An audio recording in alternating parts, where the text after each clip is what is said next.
Selamat malam, apa kabar Anda? Selain informasi tadi, kami juga akan menyajikan rangkuman informasi lainnya yang menarik dan terjadi sepanjang hari ini dalam CNN Indonesia The World Tonight bersama saya, Diana Valencia. Viral di media sosial, seorang pelaku penipuan haji dan umroh di Kabupaten Kudus, Jawa Tengah mengacungkan jempol sambil berjoget di depan para korbannya usai divonis 3 tahun penjara oleh Pengadilan Negeri Kudus. Aksi viral lainnya, sejumlah konten kreator dipolisikan oleh warga Semarang karena membuat konten horor di rumah kosong miliknya yang dilakukan tanpa izin. Dua balita kakak beradik dianiaya hingga mengalami luka memar di sekujur tubuh, bahkan salah satu balita kini dalam kondisi kritis. Pelaku diduga adalah orang tua asuh korban. Sebuah truk pengangkut pasir rusak berat akibat menabrak dua truk lainnya yang sedang berhenti di tepi jalan. Kejadian ini pun sempat memicu kepadatan lalu lintas di lokasi.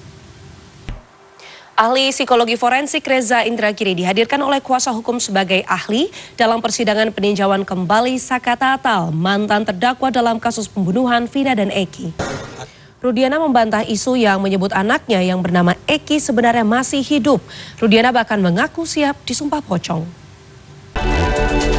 Pemimpin Hamas Ismail Haniyeh dilaporkan tewas terbunuh di tempat yang menginap di Teheran, Iran pada Rabu 31 Juli waktu setempat. Sehari sebelumnya Haniyeh bertemu dengan pemimpin tertinggi Iran Ayatollah Ali Khamenei dan Presiden baru Iran Masoud Pezeshkian. Pemimpin Hamas Ismail Haniyeh tewas terbunuh di Teheran, Iran. Eskalasi tampaknya tak terelakkan menyusul pembunuhan pemimpin politik Hamas ini. Untuk itu kita akan berbincang dengan Guru Besar Sejarah Timur Tengah dan Islam Universitas Indonesia, Profesor Yon. Kita beralih ke informasi selanjutnya. Rabu 31 Juli 2024, pemimpin Hamas Ismail Haniyeh tewas terbunuh di Timur Tengah. Ia dikabarkan meninggal akibat serangan udara Israel. CNN Indonesia berbincang-bincang dengan Wakil Presiden ke-10 dan ke-12 Republik Indonesia, Yusuf Kala, yang sempat duduk bersama dengan almarhum Haniyeh di pertengahan bulan Juli 2024 lalu. Anies Baswedan, bakal calon gubernur Jakarta, merespons rumornya berduet dengan Yusuf Hamka atau Babah Alun. Ia menyebut komunikasi dirinya dengan Babah Alun masih mengalir sampai saat ini. Bakal calon gubernur Sumatera Utara, Edi Rahmayadi, mengatakan ia telah bertemu dengan Sekretaris DPP PDI Perjuangan dan Ketua DPP Partai Hanura beberapa hari lalu. Dalam pertemuan itu, kedua pimpinan partai meminta Edi mencari wakil sebagai pendampingnya. Jelang berakhirnya masa jabatan, Presiden Jokowi dianugerahi penghargaan Bapak Konstruksi Indonesia oleh Gabungan Pengusaha Konstruksi Nasional Indonesia atau Gapensi pada Rabu sore. Gapensi mengapresiasi kinerja Jokowi selama 10 tahun yang disebut paling masif di bidang infrastruktur.